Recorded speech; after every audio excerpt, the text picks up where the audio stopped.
Let us shift our gaze from the dark depths of the underworld to the wild, chaotic days of the great deluge. This is the story of Ziusudra, the mortal king of Shuruppak, and the day the oceans climbed the sky. The secret in the reed wall. The great gods had grown weary of humanity. They found the noise of mankind too loud, their cities too chaotic. In a closed council, Enlil, the lord of the storm, demanded an end to the human experiment. The gods swore a holy, binding oath of secrecy. They would unleash a flood to wipe the earth clean, and no mortal was to be warned. But Enki, the god of wisdom and waters, loved humanity. He could not break his oath to the gods, but he could not sit idly by either. Enki traveled to the city of Shuruppak. He walked down the bank of the Euphrates until he reached the modest reed-built hut of King Ziusudra, a man known for his piety and gentle heart. Enki did not speak to the king. Instead, he stood outside and whispered directly to the reed wall of the hut. "Wall, listen to me. Reed wall, hear my words. Tear down your house, king of Shuruppak, and build a massive boat. Forsake possessions, save lives. Bring the seed of all living creatures aboard." Inside, Ziusudra pressed his ear to the trembling reeds. He understood. The god had found a loophole in his oath. Building the ark. Ziusudra acted with frantic urgency. He called the craftsmen of Shuruppak, giving them gold and silver to work day and night. They built a colossal boat, perfectly square and pitched with heavy black bitumen to keep the waters out. Into its dark belly, Ziusudra loaded his family, his kin, the craftsmen who helped him, and pairs of every beast of the field and bird of the sky. Just as the last wooden plank was sealed with tar, the sky turned the color of a bruised plum. The 7 days of wrath. The deluge did not come as mere rain. It came as a war. The Anunnaki, the great gods, lit up the world with jagged lightning. Nergal tore away the dams of the cosmic waters, and Ninurta made the dikes overflow. The underworld demons set the whole land ablaze with their torches. A south wind blew with unprecedented fury, bearing the mountains, smashing the cities like clay pots.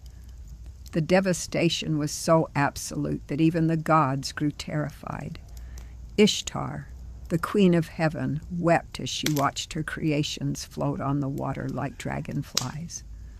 The gods cowered against the walls of heaven, shivering like beaten dogs. For 7 days and 7 nights, the flood smashed across the face of the earth. The new dawn. On the 8th morning, the roaring wind died down. The ocean grew still. Ziusudra opened a small hatch in the side of the ark. A single blinding beam of sunlight pierced the darkness, illuminating the crowded hulls.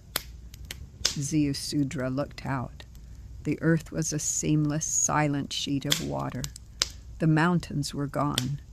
He fell to his knees and wept, his tears mingling with the damp wood of the boat. The ark drifted until it scraped against the jagged peak of Mount Nisir, grounding itself in the mud. Ziusudra released a dove, but it returned, finding no place to rest. He released a swallow. It too came back, exhausted. Finally, he released a raven. The raven flew out, saw the waters receding, ate, and did not return. The gift of the gods. Ziusudra stepped out onto the muddy earth. The air was crisp, smelling of fresh silt and survival. He immediately built an altar and sacrificed a sheep, burning sweet incense of cedar and myrtle.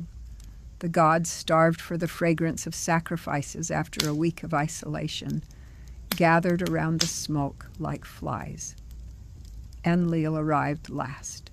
When he saw the ark, his face twisted with rage. "Which of us broke the oath? How did a mortal survive?" Enki stepped forward, calm and unbothered. "It was not I who broke the oath, Enlil.